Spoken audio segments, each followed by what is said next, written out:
Dispatches from the Frontline, episode 5, another CSE scandal exposed. My name is Raj Amir, and for the last 6 years I've been responsible for leading a campaign for a public inquiry into the cover-up of the child abuse, the gang rape of little children in my hometown. I first became aware of it when a man called Warren Bates, the recently deceased, a legend that is Warren Bates, sat me down in his living room in Failsworth, offered me a beer for breakfast, and put in front of me a dossier of emails. My life has not been the same since. I'm 6 years into this journey, and finally at the last council meeting it seemed that some progress had been made, or so you would believe. Unfortunately, you were all deceived, and in 2 previous dispatches I think I clearly demonstrated what had taken place, which is an ongoing attempt to limit the scope of any investigation and prevent the whole truth from coming out. So, for us to move forward with this transmission and for it to make sense, what I think I need to do with you is go back to the very beginning of this scandal, long before I became involved, because I think it'll give you some context into how far we've come, how challenging the struggle has been, and how ultimately it seems that we will come up short and we will fail, as a consequence of not a single Muslim, but as a consequence of 2 white men called MARC Hince, Councillor MARC Hince, and Councillor Brian Hobin, who have sided with AROOJ SHAH, who is a Muslim, and the Labour Party, but her cover-up isn't anything to do with religion. Her role in the cover-up, in my opinion, is everything to do with politics, rather than to do with religion.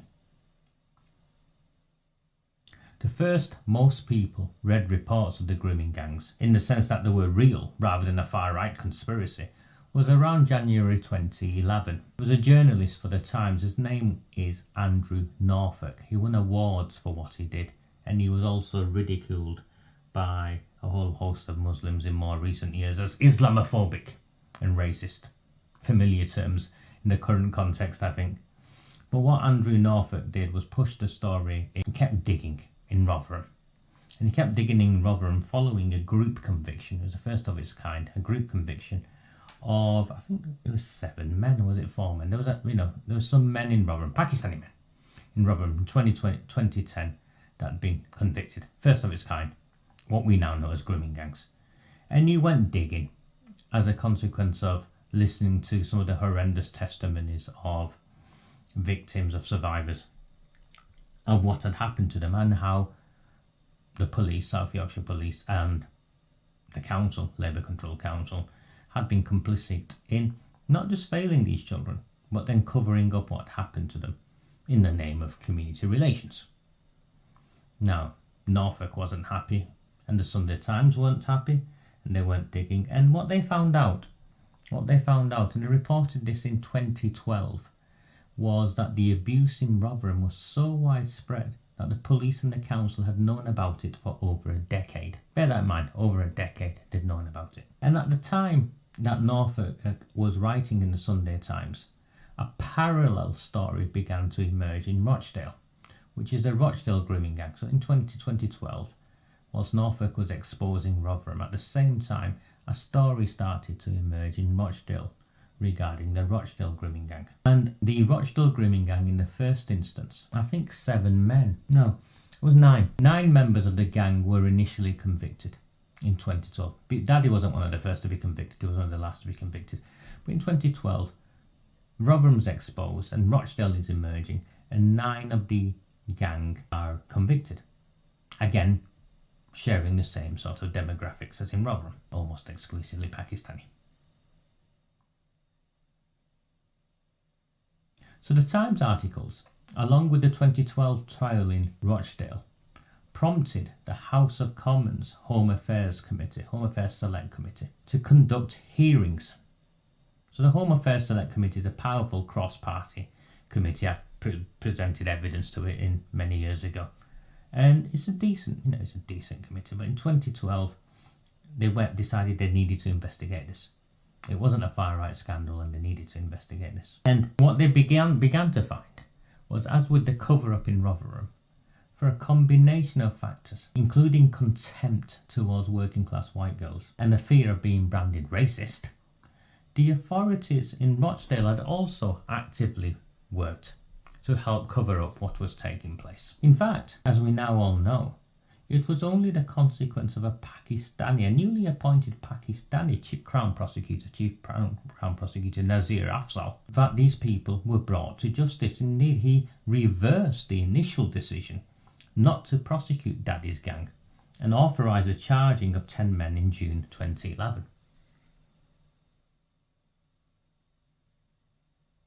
So this is how far it goes. Though convicted and confirmed that Shabir Ahmed, the guy we call Daddy, was from Oldham, the specifics of his role working for Oldham Council, where he had access to vulnerable children, was kept hidden from the public. Also kept hidden was his membership of the Labour Party and his close associations with multiple senior councillors in the town. Ahmed even held down a position on the board of the local Citizens Advice Bureau, where he sat alongside other members of Oldham's establishment. You don't just get to sit on that board. To this day, senior Labour Party councillors, both Pakistani and Bangladeshi, refuse to state the nature of their relationship with Shabir Ahmed. They knew him. 100% they knew him. They worked with him. They went for meals with him. And apparently, well, now they'd rather it all go away, in a similar style to the firebombing of AROOJ SHAH's car. I'm sure she'd rather that go away as well. The reason to make this clear at the outset is to demonstrate that the Rochdale grooming gang was not just confined to Rochdale. It was a cross-county line operation. The groomers, as the men, came from both Rochdale and Oldham and elsewhere, and what connected them all was their ethnicity, their network. They were a network of associates. The children they sold also came from both Oldham and Rochdale and elsewhere. And the customers, which not a single one, in terms of the people they sold them to at these parties, the customers came from across the country.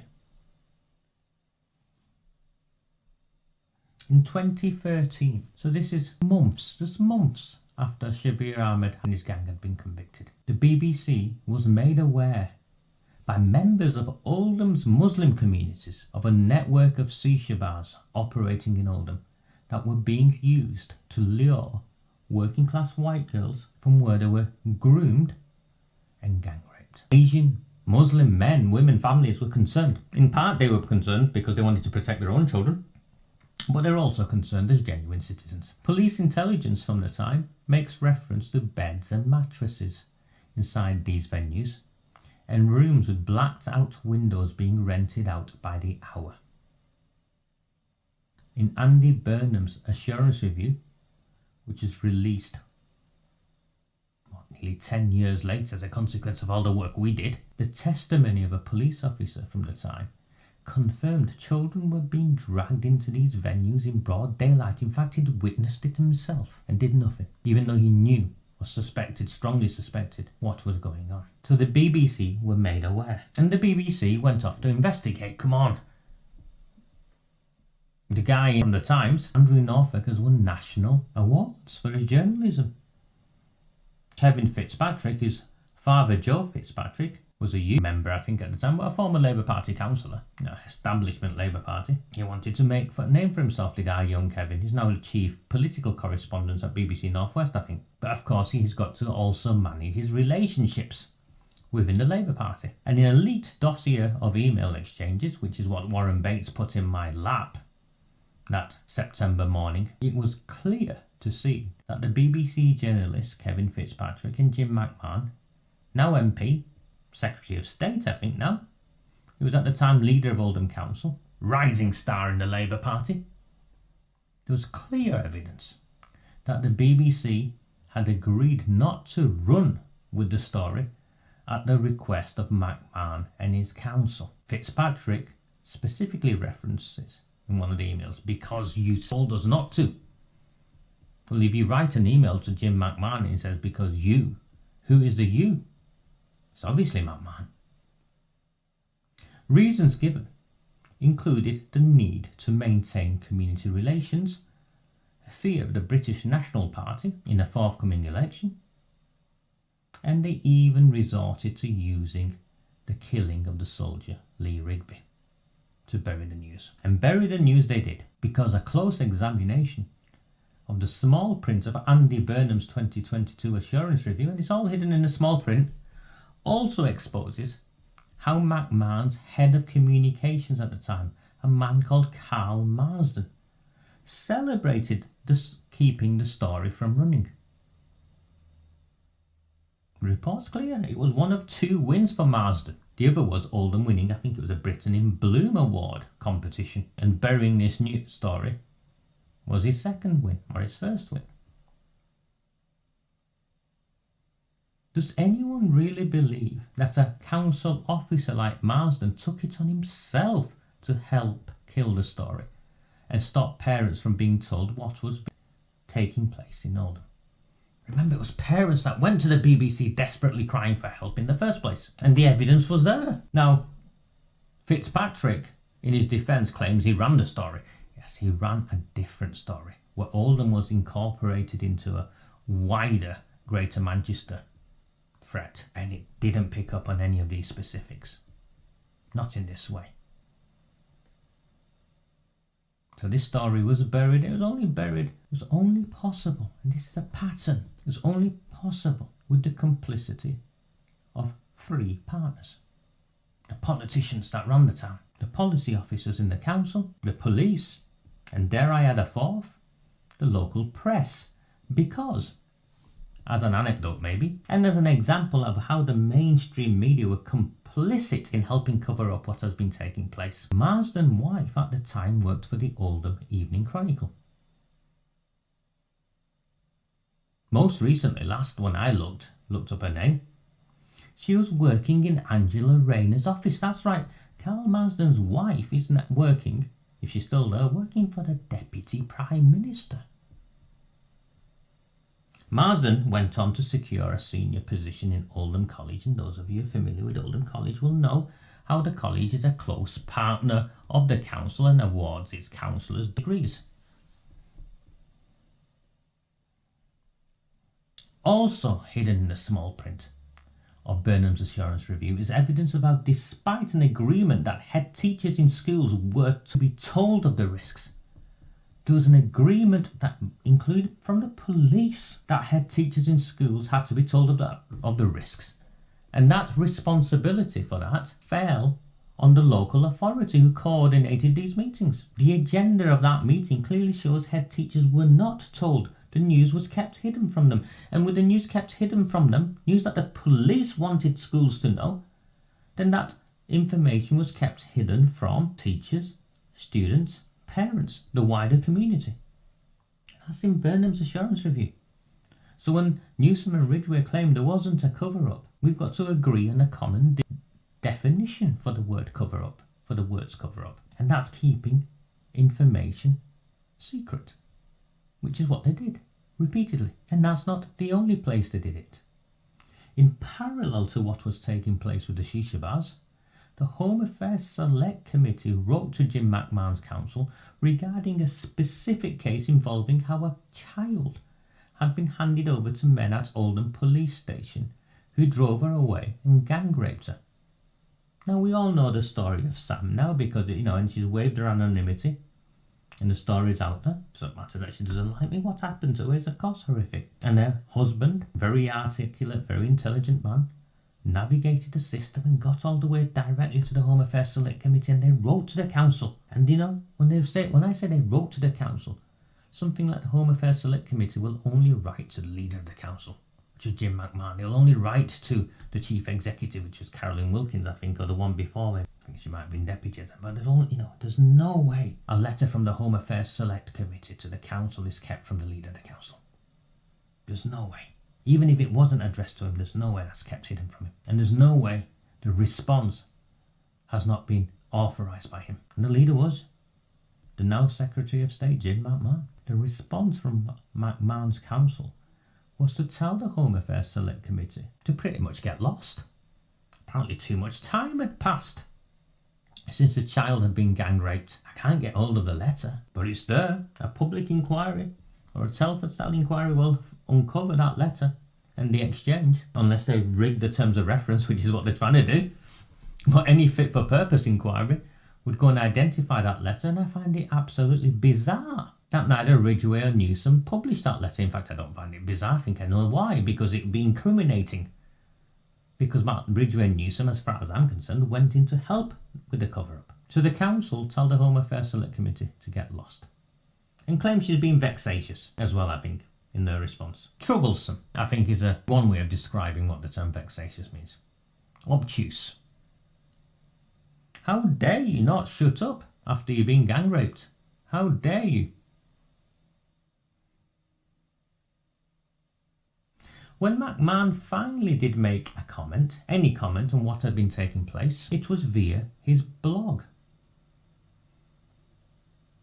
2013, most people did not read online blogs, and the leader of the council had many other ways in which to communicate an important issue such as this rather than on a blog. He could have stood up in the council chamber. He could have released a public statement like you see AROOJ SHAH do on an almost daily basis. The newspapers could have run with the story, particularly as his head of communications wife worked at the Oldham Chronicle, who at the time were publishing daily. He published something on his blog, and he's using that because those of you who are up to date with what's taking place, McMahon and the Labour Party are threatening to sue me. I've shared the letter previously, and they're claiming he did everything possible, and they're using him writing something on his blog. Well, I've got the article from that blog, and he's doing no such thing. Because those of you who followed me long enough know how meticulous I am in reading and following the words. Now, published in September 24, what instigated the blog, and he makes reference to himself, was the Rotherham CSE scandal, which had made global headlines. He makes reference to himself, the Rotherham link himself. And not only that, when you read the small print, like I do, the actual content, he makes no reference to victims in Oldham. He makes no reference to the shisha bars in that blog. He makes reference to children who are at risk. And now the council had identified them and working with them. Children who are at risk are not the same as children who are currently being gang raped. Someone who's at risk is not the same as someone who's a victim of, is it? There's a clear line in the sand between one and the other. And if you read that blog, like I read it, you can come to no other conclusion than you say, no, this happened in Rochdale. Of course, we got some of these issues in Oldham, but we're on top of it, nothing to worry about. Another problem for McMahon. You can argue my interpretation and his interpretation, but another problem for McMahon is that this blog is timestamped. This blog is timestamped September 2024. Email regarding the shisha bars to him from Kevin Fitzpatrick is timestamped the 7th of August 2013. He waited 13 months. It doesn't stack up. And I've looked, and I cannot find any record of McMahon or any of his council leaders making people aware through the statutory mechanisms that a council has, such as council meetings. McMahon was even safeguarding lead at the time, is what I discovered. Nor can I find a single record of any press release in the local media to warn parents. They did hire the GW Theatre Company, but again GW Theatre Company were hired across the northwest, across Greater Manchester, who went into schools in the abstract. You know, they did a drama. I know Dave Jones, he's a friend of mine. I've seen the drama. I saw it in Manchester. I think I saw it in, what was the Football Museum? They put on a performance there. And it shows, in a vague sort of way, of how some white girls were being groomed. But not in the way that we knew the risk existed. You want to know, it's not a drama, you want to know the truth, don't you? You want to know the truth. Now, since I exposed all of this, independently, multiple survivors have come forward from the time of the cover-up to share how they were groomed at the school gates by gangs of Pakistani men, and the council and Greater Manchester Police knew and did nothing. That's right, children were groomed, picked up at the school gates County School being one of them. Andy Burnham's investigation team of Ridgeway Newsom refused to investigate the grooming in and around schools. Children go to schools. Oh, let's look everywhere but not look at the schools. There would have been a paper trail within those schools. Staff could have been interviewed to be a clear audit, but no, they didn't go near the schools. They also refused to share how many children were groomed and gang raped in the period from when Oldham Council became aware of Shabir Ahmed's crimes. No, let's do a timestamp. Let's not say 60s or 70s or 80s. Let's do let's create a window of when we look at this. When did they become aware of Shabir Ahmed?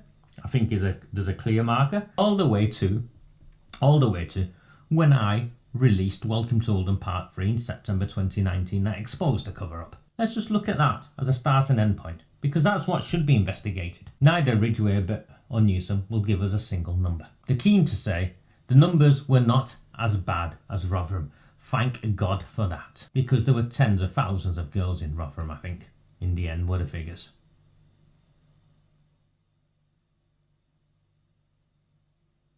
Does that make you feel comfortable? Oh, it's okay then. It's not as bad as Rotherham. It's not in the tens of thousands.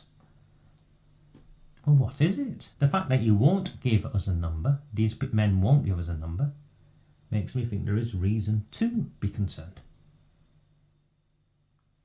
These survivors also confirmed that they were never given an opportunity to provide testimony to the assurance review, and simply informed, not all of them, some of them were simply informed that they had been included in the review. If you go and have a look at the review, they make reference to appendices of the 10 or the 11 they looked at, but they never published the appendices. You and I never saw the appendices, and the appendices, I think, will detail the horrific crimes that were committed to these children.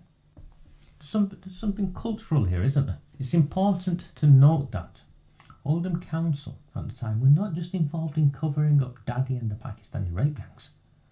Oldham Council, again aided by the Greater Manchester Police and again aided by the mainstream media, in particular I think Manchester Evening News, in which a woman, Jenny Williams, was in charge of this sort of area, now works for the Financial Times, one of Andy Burnham's main go-to journalists.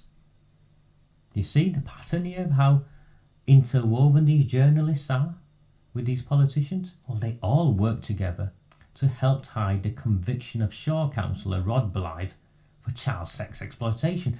This was a councillor, senior councillor, who'd been under how long for? 20 years? 22 years? And it was only because I exposed the cover-up that the council finally admitted that yes, Blythe had been convicted for CSE. But it's okay.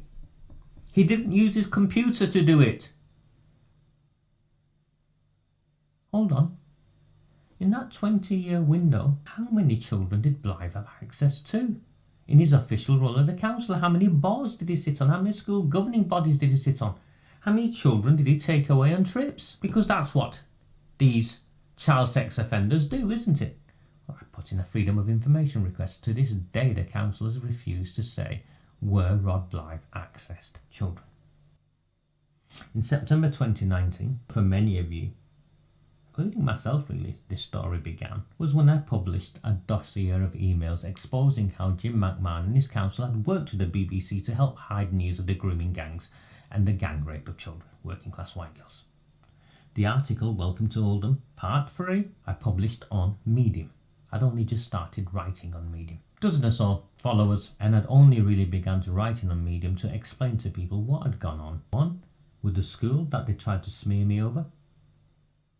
Spent years before I cleared my name, and also I'd come back to Oldham and I was worried about what was happening with the sectarianism and the racism and the way in which the politics was being used to radicalise one community and demonise another. At the time I'm recording this and sharing this with you, there are riots going on all across the country for the very, very reasons that I was talking about to you in Welcome to Oldham Parts 1 and 2. Published in 2019. For those of you who know my work, in 1997, you can go back as far back as 1997, I was warning about the rise of Al-Qaeda and the consequence of the lack of integration in the United Kingdom. 9/11 happened, And of course the riots in places like Oldham happened. So when it comes to this, I know what I'm talking about. And I write to share my concerns. And I try and articulate so that people who otherwise would be drawn to the extremes read something from someone who looks like me, talks like me, and think, okay, there is hope for us. We don't have to go and pick up a Molotov cocktail. There are decent people who we can align ourselves with who can and will fight for us to change the institutions and represent us in the corridors of power. Now, I wrote this.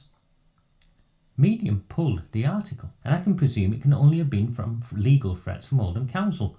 The at the time leader of Oldham Council, guy at the time who was in charge, was a man called Sean Fielding. Instead of responding to my concerns and what I'd released, he took to social media to celebrate how the article had been pulled and suggested that what had been published had been fabricated and I was going to get locked up for it. He even sent me personal emails late night one Friday night where he'd clearly had a drink too many, mocking me. I've been mocked all my life. He wasn't the first, he won't be the last. Undeterred, I published further evidence, including how Shabir Ahmed worked for Oldham Council where he had access to children. No one had published that, no one had shared that before. I also detailed how the ringleader of the Rochdale grooming gang was a senior member, card-carrying member of the Labour Party in Oldham, with direct connections to existing councillors. And for good measure, and because she was annoying me, I threw in the now infamous set of photographs exposing AROOJ Shah's relationships with a number of convicted criminals, her brother, a convicted money launderer. You can't choose your family, I accept that. But you can choose whether or not you go out celebrating your election win with a guy who was convicted for kidnapping and torturing a young man, including sticking a broomstick up his ass and filming him do sexual acts on another young man. That's right, one of the Glodic gangsters. And if that wasn't enough, and apparently it was no secret, but clearly it was a secret because none of you knew, AROOJ Shah's relationship, her childhood friend, convicted heroin dealing getaway driver of the cop killer Dale Cregan. He doesn't hide it anymore. He's been convicted twice, by the way, for crimes against me. Yet he's still front and centre of her campaign team. Last I heard, he was up for trial again.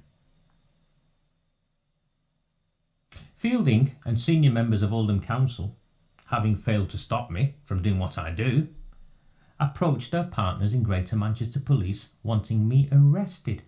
Together, Greater Manchester Police and Oldham Council launched Operation Hexagon.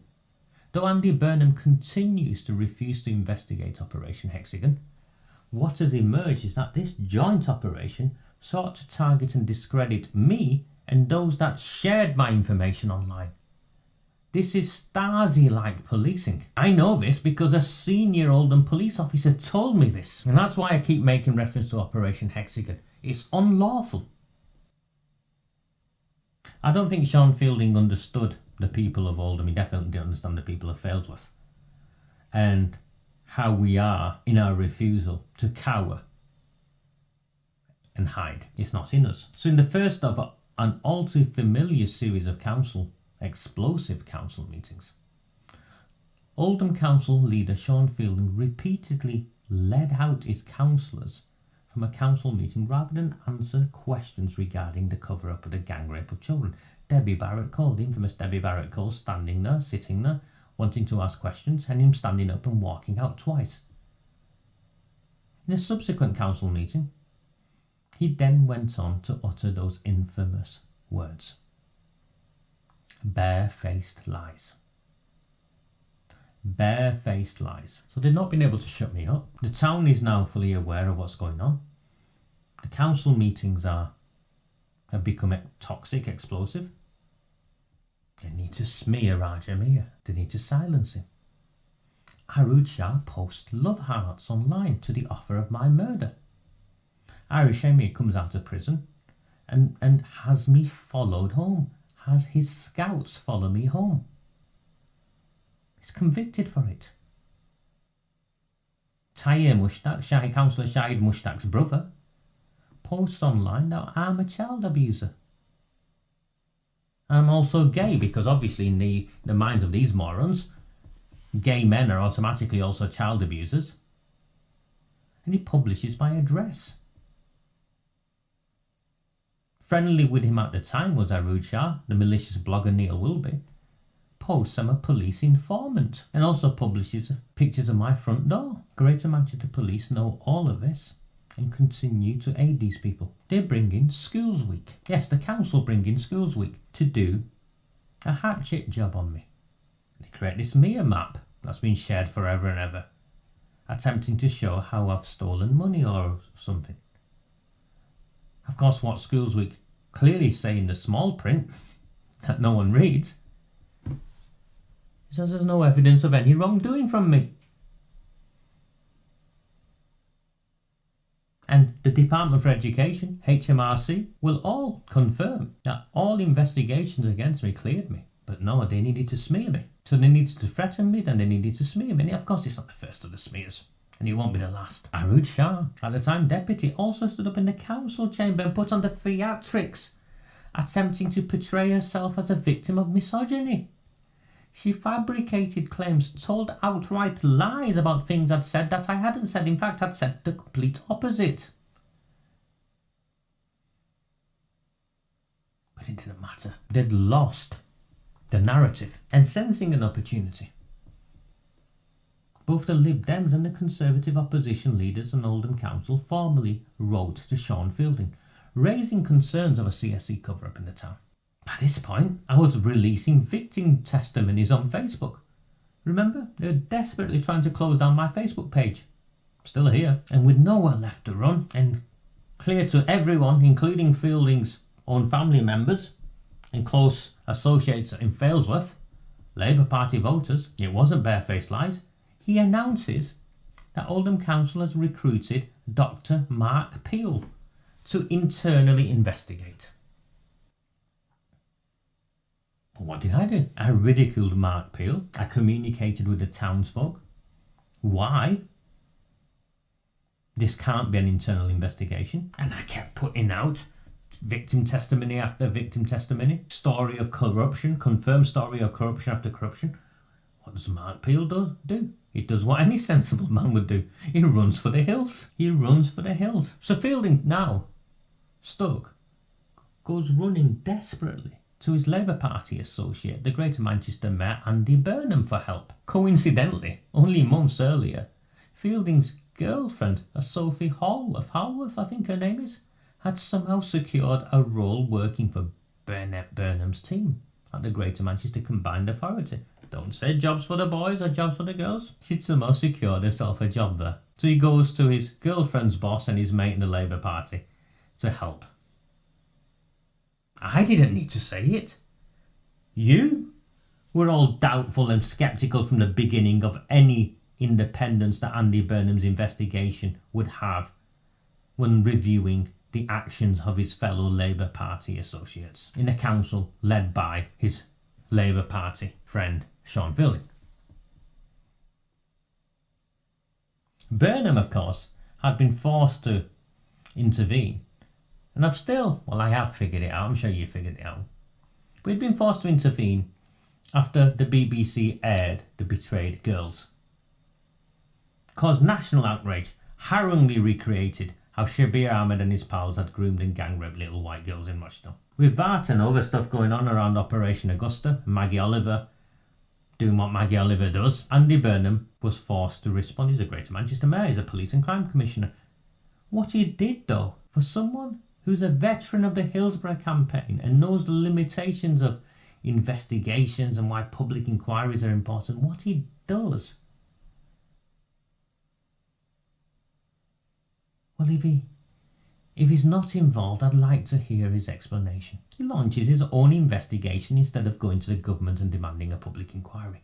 Wouldn't you, a Labour Party mayor, Conservative Prime Minister? I'd have that confrontation. I'd have that challenge. And I'd use it as a platform. If I was Andy Burnham, I'd have used it as a platform to promote my career further of how I'm on the side of the white working class victims who were groomed and gang raped. No, he didn't. he launched his own internal investigation, his Greater Manchester investigation. As we've now fast forward 5 years, 6 years, it's proven to have been limited in scope, limited in powers, and the two investigators have run away. Newsom and Ridgway have also run for the hills. So yeah, Andy Burnham launched an inquiry that had none of the powers that a public inquiry would have had, and was never going to be able to get to the truth. The first part of Burnham's investigation was published in January 2020. It focused on events in Manchester and the collapse of Operation Augusta. It exposed how both Greater Manchester Police and Manchester Council had catastrophically failed a young girl called Victoria Agoglia. They'd closed down. Her diary, by the way, is just the bits that I've been able to see. I cry. Every time I read bits of it, I cry. Police officers involved were never prosecuted. The IOPC, that's the Internal Police Investigations Team, cleared them all. No one says anything. I think the council or the police had a diary and still kept it and hid it. But as well as that, it confirmed that Greater Manchester Police with Manchester Council had closed down an investigation, Operation Augusta, that had identified just under 100 grooming gang members. So you launch a police operation called Operation Augusta. It works for many months with, hundreds of thousands of pounds, millions of pounds of resources poured into it. You've got 97 men, I think it is, that are involved in gang raping little girls. You close it down. And in typical cover-up style, they can't find the paperwork to confirm who ordered it to be closed down. I'm not lying. It's in the report. To this day, no one has been held to account for anything that happened to Victoria Agoglia or those 100 men. If you're taking value in this dispatch, then please consider signing up, subscribing to Red Wall and the Rabble. These dispatches at the moment are shared, whether you're a free member or a paying member, although if you can afford 75 pence a week to help keep me going. It's absolutely nothing to most of you, but it means everything to me. Puts a massive smile on my face when I see someone signed up. And every time someone unsubscribes, that's been the case lately, unsubscribing and then signing up for free, or it disappoints me. So if you can, please support the work. 75 pence a week, £3 a month. No one else will do this. No one else has done this, and no one else will endure what I endured to share with you the information that I do. So Andy Burnham launches his assurance review, bolt-on assurance review into Oldham, and the publication of it is repeatedly delayed. And some of it's my fault, on purpose, because I've refused for them to do the dirty work in secret. I exposed them. I refused to give evidence because the terms of reference allowed Ridgway and Newsom to pick and choose what was published. How can I, as someone who's giving testimony, go and give testimony and they take selective notes of the bits they like? So I refused. Other key witnesses who went along with it first refused to sign off their testimonies because it in no way accurately reflected what they'd said in their meeting with Newsom and Ridgway. So much for experts. It later emerged that both these men also had to go to Oldham Council. They had to go through Oldham Council to access evidence and even call survivors to give testimony. So the very organisation you're investigating, you've got to go and ask them for the evidence and share information with you and contact the very victims that the council had betrayed and failed in the first place. Right from the outset, I used the term rigged when referencing this assurance review. And now, fast forward 4 years from when it was first commissioned, every councillor in that council chamber voted, even the ones who will try and spin the narrative to say they voted for something else. No, every councillor voted confirming what I'd said about the assurance review was true. It was limited, it was not fit for purpose, and it failed to do its job, which is why Oldham Council have written to the government. They can mess about with the terms of reference all they want, but they are in agreement with me. When finally the assurance review was published in June 2022, by this time we'd got rid of 2 council leaders, by the way. Sean Fielding had gone running to Bolton, and AROOJ SHAH had been kicked out of Chadderton and she'd gone back run back to Glodick to hang out with the Pakistani mates. Amanda Chadderton was Oldham Council leader. June 22 it's published. And it confirmed every allegation that I made. So much so that even Charlotte Green in the press release asked the question, so what Raja Mia said was true. Amanda Chadderton, no. But it was true. Every allegation, every bit of evidence I released was true. The one that they took offence to was the one around the cover-up. Apparently there was no cover-up, even though the terms of reference had excluded from it for Newsom and Ridgeway to investigate whether it was a cover-up or not. And when you read the small print again, they'd been presented with no evidence of it being a cover-up. Oh yeah, like someone's going to go and say, here's the evidence of it being a cover-up. They'd not gone looking to find out what it was cover-up because it was outside of their remit. These people think they're smart, and what they don't realise is that we are also smart. The town was outraged because they tried to do what they tried to do, and I did what I did. Hundreds of us turned up to the council meeting, and we intensified our campaign, and now we openly demanded a public inquiry. At the elections in May 2021, Howard Sutcliffe, we used to boast that if we lost every seat, every Labour Party councillor who's standing in this election would still keep power. The Labour Party controlled 46 of the 60 council seats. As a direct consequence of this issue and our activism, our campaigning, by May 2024, this May just gone, the Labour Party had lost 3 consecutive council leaders, Fielding, AROOJ SHAH, Amanda Chadderton. And the majority in Oldham Council had been wiped out. So now they are reliant on a minority administration with the support of 2 independent groups, the Fails of Independent Party and the Shaw and Crompton Independents, one which is led by a convicted fraudster and the other is led by Councillor MARC who dresses up as a Nazi and drunk dials members of the public late at night and then rants on Facebook speaking about himself in the third person. I don't think it's well. Listen, the assurance review was a cover-up of the cover-up. It's an attempted cover-up of the cover-up, and that attempted cover-up of the cover-up has failed. And I drew specific reference to a number of examples, just to highlight that. One, the one that you've all picked up on, because he was sat at the front of the council meeting that day, beside the police superintendent and Andy Burnham, Amanda Chadderton, was a man called Gerard Jones. He'd effectively prevented or tried to prevent a survivor from giving testimony. Maggie Olive had to intervene. The assurance review, and you've got to go to different parts of it to find it. There were 9 times where Greater Manchester Police, between Greater Manchester Police and Oldham Council, 9 times they failed to take the appropriate action with Shabir Ahmed. If I didn't know any better, it was as though he was being protected. And despite Oldham Council's attempts to move along,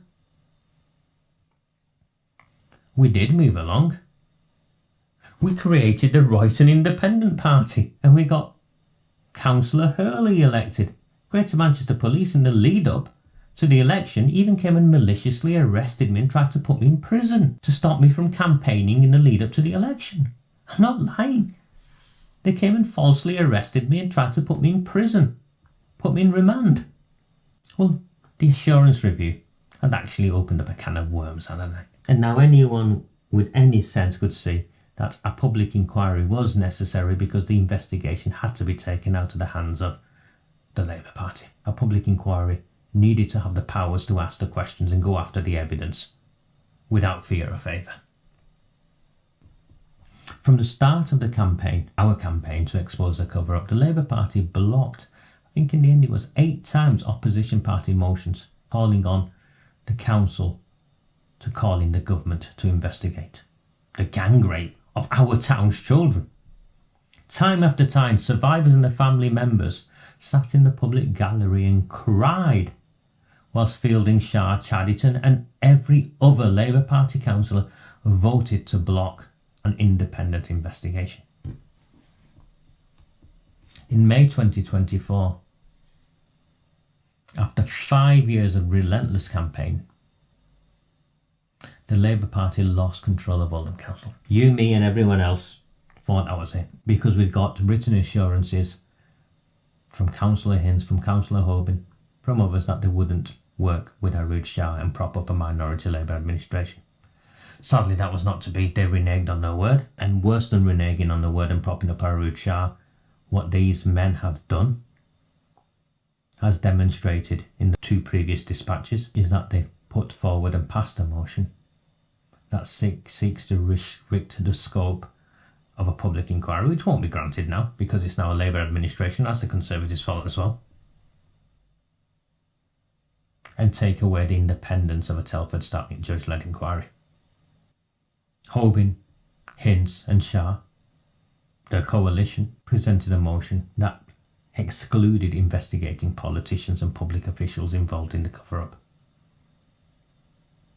And should a public inquiry not be approved, the council's motion was to go for a Telford-style investigation with the same exclusions, which protected politicians and public officials. Why do that? Well, I know why do that. Because the politicians and public officials are now in very senior positions, particularly one of them. The motion was presented by Councillors Brian Hobin and MARC Hince. Between them, they provided AROOJ SHAH with the 4 votes they needed to keep control of the council. Hince and Hobin, of course, have been rewarded handsomely for what they've done. They all claimed that the motion had been co-written by survivors. Survivor-led. Something that was later proven to be, well, questionable, shall I say, as an FOI revealed that the motion had been submitted by one of Shah's political advisors. Hince and Hobin hadn't even submitted the motion. It had been submitted by the Labour Party, AROOJ SHAH's senior political advisor. In that council meeting, in the dispatch, I shared the information with you. Shah Adelsha stood up in the council chamber, claiming she had nothing to do with the motion. Another barefaced lie? You decide.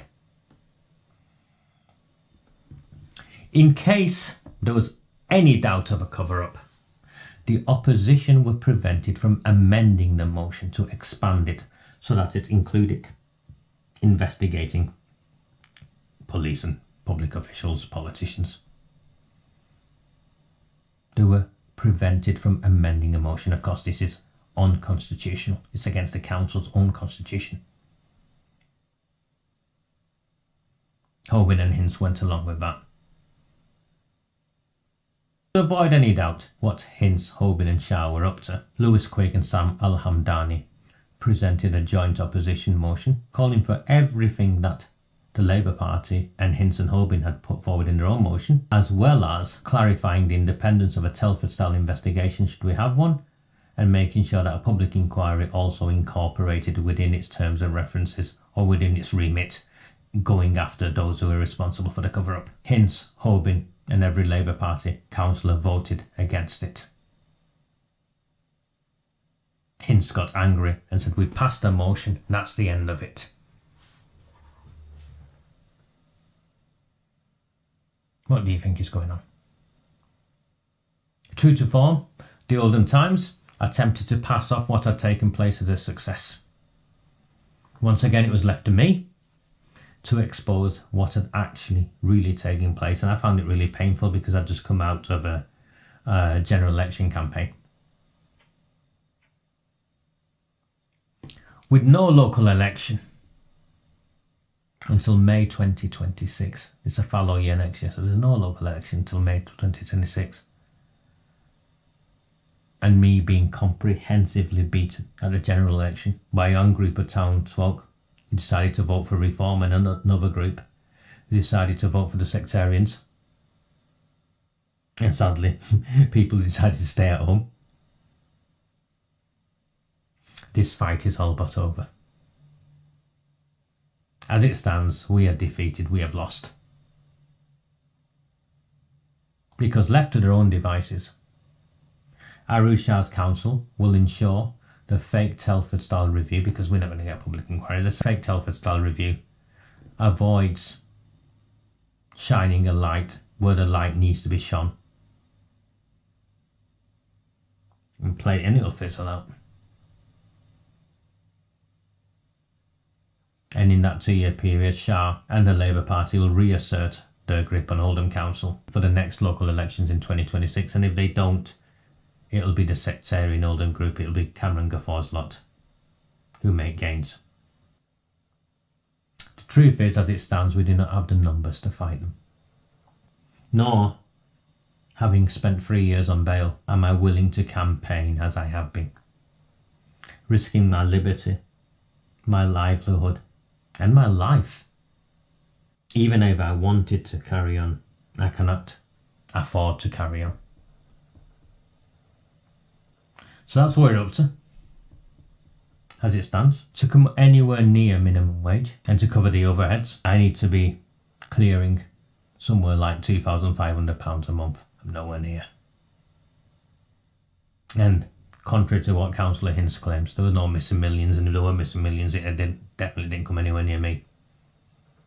The ghost subscriptions, Redwall and the Rabble, are currently hovering around the £900 mark, and added with what comes on, some people pay me direct debits and give me, and I put them on ghost, probably about £1,200 to £1,250 coming in. What we need to do, if you wanted to secure a public inquiry, if you wanted to make sure that the inquiry that what takes place was genuinely Telford style, it's another 2 years worth of work. I've tried increasing the numbers, I've tried increasing the subscriptions, you've all tried, we've got nowhere.